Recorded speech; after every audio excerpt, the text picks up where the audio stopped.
When I was growing up, adobo meant comfort. The smell of garlic sizzling in oil, soy sauce, and vinegar slowly simmering. It always meant dinner was almost ready. But every adobo has to have meat. Adobong Sitaw, did I say that right?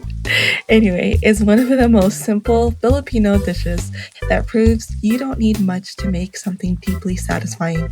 Just fresh sitaw, garlic, soy sauce, vinegar, and a little patience.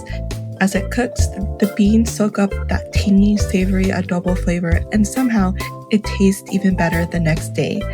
This is the kind of meal you serve with a big bowl of rice, maybe during a busy weeknight, maybe when you just want something comfortable and familiar. It's simple, it's affordable, and it tastes like home.